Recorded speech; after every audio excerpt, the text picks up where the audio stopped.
Hello, hello. Magandang gabi po sa kanilang lahat. I am Attorney Israelito P. Torreon, no? Assalamualaikum warahmatullahi wabarakatuh. Nandito po kami ngayong gabi to inform the public that we have formally filed a petition for declaration of nullity of contract and for cancellation of contract, accounting, damages, attorney's fees, with prayer for TRO and or preliminary injunction. No? Ang plaintiff po dito ay sila Elias J. Lintukan Jr. at ang lahat po ng member ng Elias JTV Band. No? Naka-enumerate po ang lahat po ng members po ng Elias JTV Band against their manager Beverly Pumipik Labad-Labad. We already issued to you previous to the press conference a press statement, no, as to why we filed this instant complaint before the RTC of Kidapawan. And the same explained that essentially our stand is the contract is void, not only voidable. Meaning, anong ibig sabihin yan? Wala pong visa yung kontrata po na napirmahan ni Elias dahil po yung kontrata po na iyon ay walang consideration. When I say walang consideration, at the time of the signing of the contract in April of 2025, April 4 to be exact, right? In Dumaguete City, the same, the Elias Lintukan or Elias TV Band was already well known, not only in the country but abroad as well. He was already a singing sensation. The band itself is widely known, while the manager Beverly Pumipik Labad-Labad had no history whatsoever of managing any talent. And as a matter of fact, in her previous declarations, she admitted that she had no history of managing artists. So therefore, there is no claim that she had any contribution at all insofar as the popularity of Elias JTV1 itself or Elias himself. So, when you sign a contract with a very well-known artist, there are three elements: cost, object, consideration. Was there a cost? Yes. Was there an object? Yes, but there was no consideration. So therefore, we feel that there was no contract at all since one of the essential elements is missing, is absent. So therefore, it is void. Second, it was likewise, there was also dolo causante. What is the meaning of that? There is fraud in the causation of the contract, which means that at the time when the contract was signed, there was fraud employed by Beverly, such that she made Elias believe that she was very rich or she is very rich, that she had all connections, and that her only intention is to help. Ang kanya lang daw nasa puso ay pagtulong daw kay Elias at wala daw siyang balak na magkapera dito. Pero iba po ang nangyari.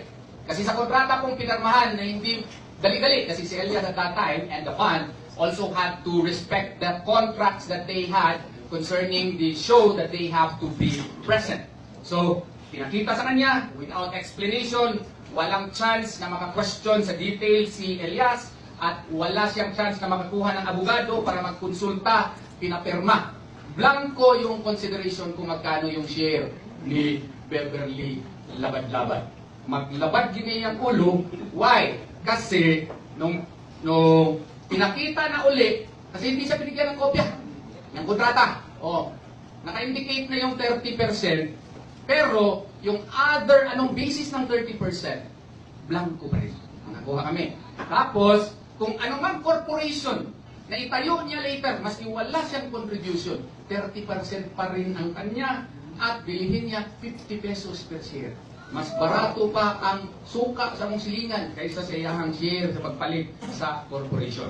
There are so many grounds that we cited in the complaint such that we feel that it is null and void at the very beginning and it should be stopped. Okay? Pati nga yung kontrata, kung basahin ninyo, saan sila pumirma? Dumaguete City. Wala siya, pumirma siya. Saan ang notarization? Quezon City. Tinanong ko si Elias, kilala mo ba yung lawyer na nagpirma? Hindi niya kilala. Pwede ba yan under na notarial law na magnotaryo ka sa isang kontrata na hindi mo nakita yung nagpirma? Hindi po pwede yun. Bakit po nagkaganoon? Tapos, pumirma po siya kasi nag-monitor daw sila kay magbabantay na mag-file daw ng cyber libel. Let's get it on. Bantayan niyo ako. Okay. So, kasi napilitan lamang kami mag-file talaga because we were hoping na something would intervene na pero nagpadala pa sila ng nagpakandak pa sila ng press con kagabi, ang anghang ng mga salita po. Oo, at tinakot pa kami. Naku, taga North Cotabato ito, taga Davao del Sur ako. Takutan ng gusto niyo. Dito tayo. Oo, kami walang takutan. Nag-file na lang agad kami ng kaso after, of course, sending a demand letter to, Beverly. Is a demand letter a legal requirement? No. Why? Because when the contract is void, there is no need for a demand letter. Yet, we sent a demand letter. Oh, as to whether or not she was duly informed by her staff, that's their problem, not our problem. Okay? So, nag-hire siya ng manager. Hindi po yung halos mama na o ano ba. Kasi, maski personal life, nakikialam na. At saka yung sa mga, sa mga miyembro, no?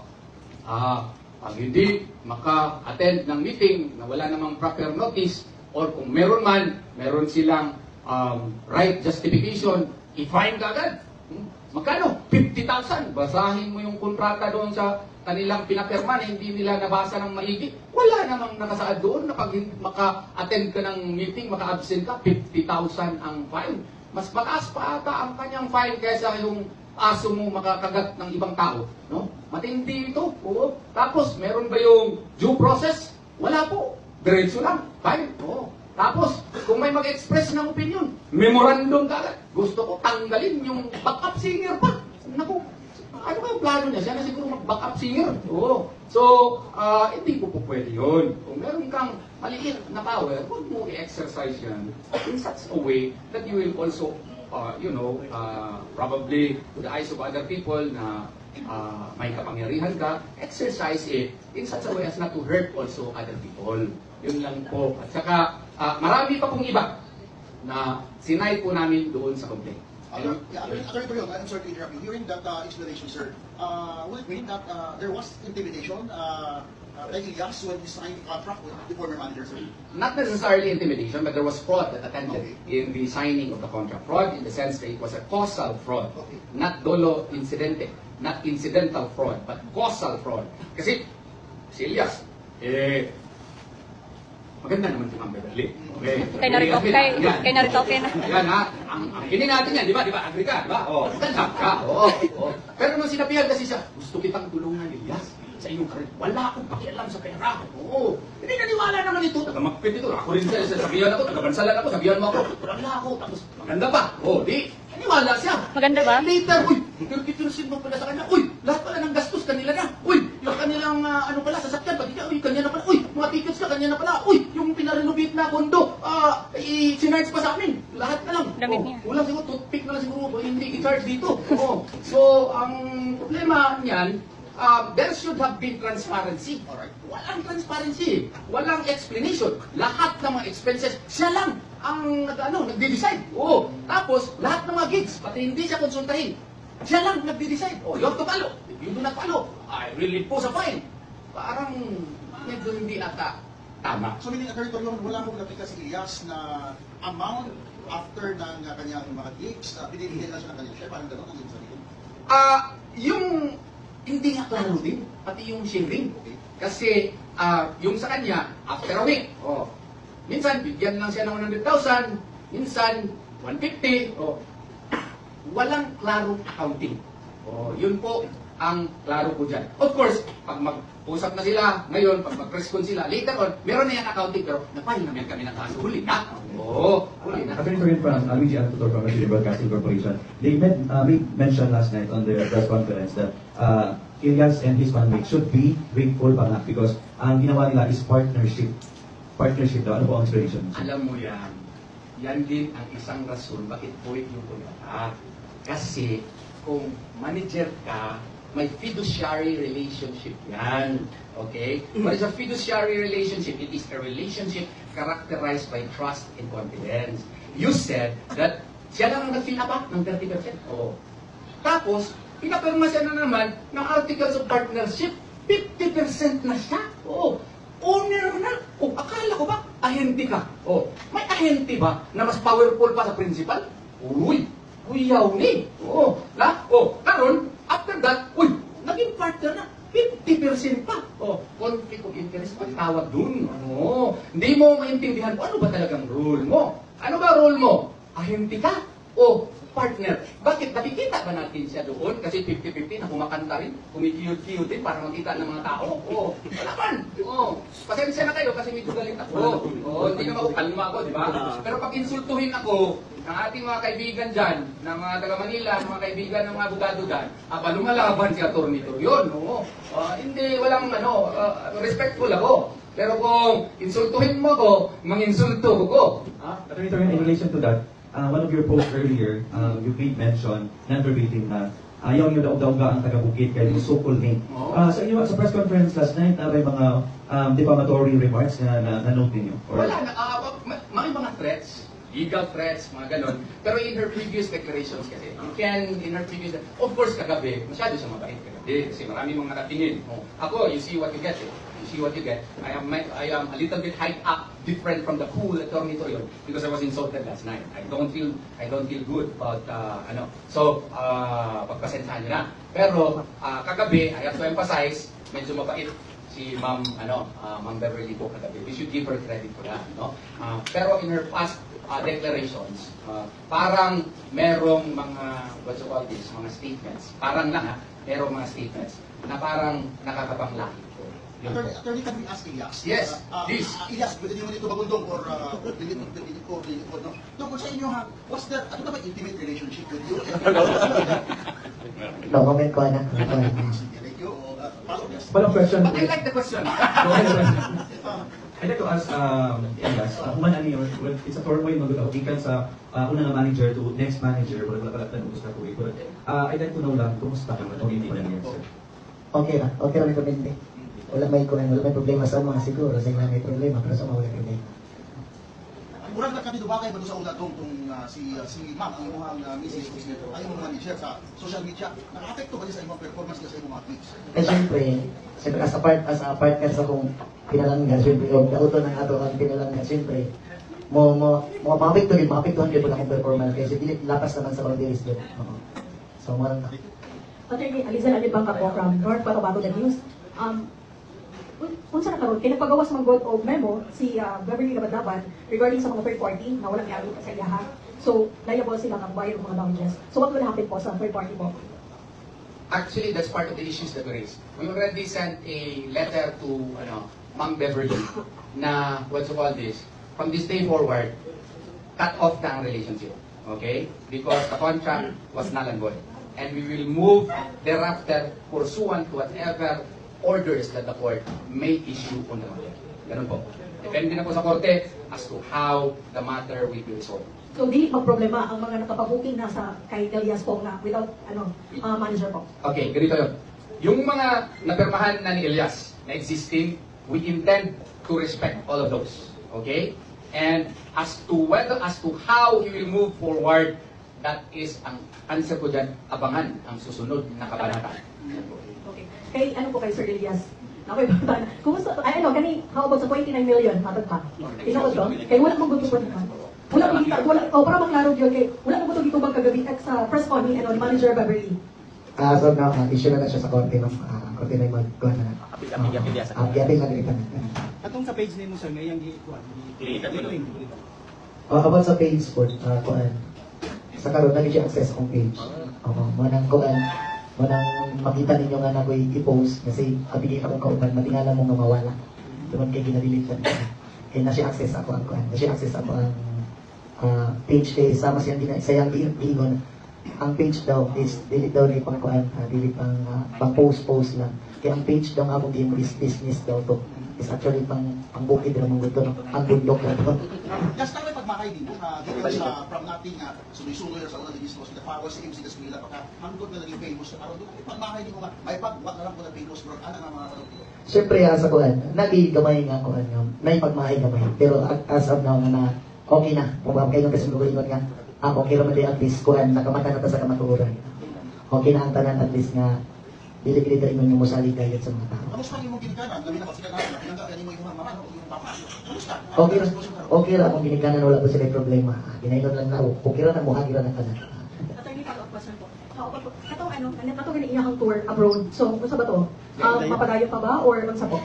By the way, ila din ako kung makauban, no? Si Attorney Vanessa Escritor, no? Si Attorney Campaner, si Attorney Nasi Gonzaga, no? Naapoy wala diri sila Attorney Resi Rizada Nolasco, no? Kung kauban ako mga abogado sa the law firm of Torian and Partners. Answering that question, yes, we do intend to respect whatever contracts that Elias signed. Pero katong what you call this, wala pa na signan, no? Is a matter that we will decide pursuant to whatever advice that the regional trial court may give on the issue. Part of the issue is accounting. Kaya nga, no comment siya. Kasi yung mga 29 million, no comment niya na kay part of the issues na sa accounting dito na among isangkat sa korte. Ang nag-file ani, dili lamang si Elias, kundi ang tanang miyembro sa Elias JTV Fund. Walay bisag isang ning kalas. Yung nanimos ni, mura po di sa 13-0 ang desisyon. Pero yan sa kanila, isa kami doon. Nakakulit ka isa kami doon. Anak, siya rin yung makatubang. One time? Wala. Sa kuan, sa kuan. Wala pa. Wala pa. Pero iyang ginaiwan, Sir Elias nga kuan, naka-download siya one time 5 million kay Ma'am Abby. Ang kanang gud ato bago na ko ng pangutana. Ang kanang gud ang nasulod sa akong video karon is actually is kuan na siya. Mga down payment na sa mga iba-iba nga mga municipal na kuan mga bookings na isulod sa katong una na kong sulod sa iyaha. Anya ka na kwarta is wala na ko na siya gihilabtan kay ginahuna ko na ko basig nay moabot nga panahon nga nay municipal nga mo cancel marifan na ko dahil ng ilahang kuan. Marifan na ko dahil ng ilahang kwarta nga ginahon. So wala na ko nagilabtan naron sa akong video karon nga kwarta. Attorney Torion, may comment sa akong live, sabi, si Attorney Torion sumasakay lang sa kasikatan ni Elias. Pinagkataon lang talaga na abogado ako. Tapos, si Elias, kailangan niya ng abogado. Oo, hindi naman magaling. Oo. Siguro, sino ba din hindi gusto magsama kay Elias na tingnan mo, kamukha naman kami. Di ba? Oo. So, if I will be hired by Elias, it will be my great honor. So kung makasama ako sa kanyang kasikatan, di, alhamdulillah. Oh, di ba? O, ganun na yun. Grasya yun ang buong may kapal na dapat natin tanggapin. Na ikaw, Dok, dawat ko ka ako yung abogado, Dok. Anong dito? So, ano yung Ronda. Sige. Dan. Ang sa ikwan, pwede ba mo mabawi ito yung account nga na kon? Yang ginamanis na pala. Na may legal action ito yun. Siguro sa kuan dre na gid no comment ba dre na gid. Part na sa issue dito. Nay, katong sa social media nga, lahi na daw imong manager, katong si Eloy Bugris na. Tama ba, Tor? Eh, mo daw nga, nag-depend daw siya sa imuha kay siya daw ang imong bagong manager. Dili. Pero we should commend, I would like to commend Eloy Bugris for defending Elias, no? I haven't met her. Pero kung makimit na ko siya, makikabit ko ni ma'am. Ano? Ganahan ko makahibalo anong isog kay siya. Oh, di ba? She is defending Elias and we would like to commend her for that. Thank you, ma'am. Thank you. Attorney Torion, I'm very curious. Ang kapal ng nasa harap ko, yan ba yung final nyo sa regional trial court sa Kinabawan, sir? Ilang pages po yan? You know, marami po kaming, this is a collective work of the law firm of Torion and Partners. And as you can see, we are not joking when we file cases. By the thickness of the files alone, you could see that we are really serious and we are here to win. And by the grace of Allah subhanahu wa ta'ala, we will win. So, this is more than 300 pages na complaint. And this shows our seriousness in fighting for the causes of Elias. Because he is, you know, a budding and now one of the best artists that North Cotabato has ever produced. And he should be given his freedom to chart his own destiny away and cut off from whatever factors that are trying to hold him down. Is Attorney Torion confident to win this case, sir? Well, by the grace of Allah subhanahu wa ta'ala, I believe in the cause of my client and therefore, he will allow us to win in this case. My end, Attorney Torion, my friend, aasahan ba namin na magiging grandstanding ang mga hearings na sasong ito na baka ang darating sa Kilabawan City is Attorney Topacio. Well, Attorney Topacio is my friend. No? Pareho kami sa PDP Laban. And as a matter of fact, yung PDP Laban na merong show na gawain sa amin. Ngayong Saturday sana mag-start. No? Pero may after kasi yung kaibigan ko kagabi. I have to tell him also that I did not lie. Ganun naman si Atty. Torino. Maklaro ako, I did not lie. Kaya nga medyo kanina, medyo galit ako. Pero okay na ako ngayon. So, wala siyang manager na. He is fulfilling his contract, yung nakarmahanan niya. And we will decide as to who will be his manager based sa anumang declarations ng korte. Pag magsabi ang korte, wala na ito, di pipili siya ng sinong kanyang manager. Hindi po ako yun, kasi abogado ako. Paruwi ko yan ha. O, kung kailangan niya ng abogado, ng mga kontrata niya, kasi nandun ako. As of now, he is on his own trying to fulfill the contracts that he already entered into. Whether it was through the auspices of Ma'am Beverly, he will follow it. So, kinsa nagkatawat og bookings karon sir para sa mga activities sa Elias? None as of the moment. Elias, personal question. Kung yung plano na magpakasal, napakasal na kayo. Sabot sa kuan, sabot sa pagkakasal is mabot na. Pero sa karon wala pa pinapakasal ha. Pero surprise lang, surprise sa pinakalit. Sir Elias, okay pa ba na? Oh, nani sabot. Kayo magkasal ni Ninong ni. Attorney Dorion, from my end, siguro, what is your assurance in legality kay Elias, his bandmates, and their family na dili sa makadawat og threat, especially dito sa mga producers na dili na nila madayon ang mga shows? No, actually, as to shows that he already committed to attend. Like, for example, the US show, World Tour, no? Elias has no plans of not complying with the same. Okay? He will comply. I have advised him that. And he will perform. Provided, of course, na ma-approve ang visa, kanang mga magkikinahanglan. Walay dili tumanon si Elias, sumalak sa kontrata. Ang kontrata lamang niya ni Ma'am Beverly ang ipakat off na mo. Kay murag sa among tanaw, pwede mi magkamali. Wa na gyud na mao. So, last na siya kay Sir Elias. Kadaganagan sa abogado, anong si Atty. Torion man ka? Kana wala nindot ng mga nana. Sa kadagdagan nga abogado si Atty. Torion ang atong gipili kay kabalo ko nga balutas kinamay tanan. Bas nga pinagi sa iya sa tapo, pinagi siya tanong sa amin. Kung ginasaligan mo naman si attorney, siyempre siya mo nang ipili ko ako mangutong kayo. Kamara. Elias, siguro mensahe mo sa inyong mga followers and mga fans. Sa mga sa mga nabalangkan ako diha ng mga followers no, sa mga basher na ko diha no. Relax lang mo diha kay mahuman malitanan. O sa mga tinuod nga nagasuporta diha, salamat kayo sa inyo ha. O ang tipo kanunay, God bless always sa inyo, more blessings sa inyo ha. O boleh katapusan pagpasalamat ako sa inyo tanan sa pagsuporta kanamo sa Elias GTV Channel. Salamat kayo sa inyo sa pag-usabo. Punta, natubag na mo tanan ng inyong mga pangutana nga dugay na ninyo nga ginapaabot. Pero you still have interest to talk to your former manager. Yung tayo mong dati niya manager, Elias, istorya pa kanya doon. Kung wala pa panahon nga kuwan, wala may problema. Pero kami-stage mo na. Sir Elias, after aning nga kaso, kung mahimo successful nga kaso, mas gusto mo prefer sa inyong grupo mo, kay mo o bago nga manager or mas prefer na kamukha mo na lang?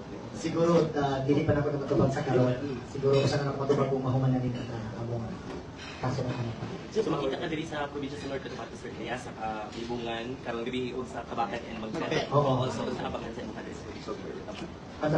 Sa abangan nila sa Siguro, The same energy maghihapon. siguro ang abangan nga sa tuka, kung sa mga kailang nakita nga energy na ko, siguro duplihon ko. Kasi mas nindot mong kung trabaho ka kung malipayon na ka. Wala na ibabag sa imong una-una. Isa ko hahay daw. Isa ka kanta daw. Isa ka kanta. Salamat sa inyo mga banana. Uhahay! Thank you.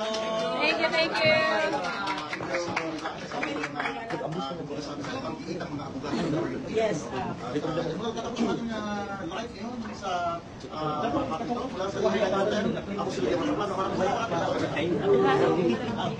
Tapos na.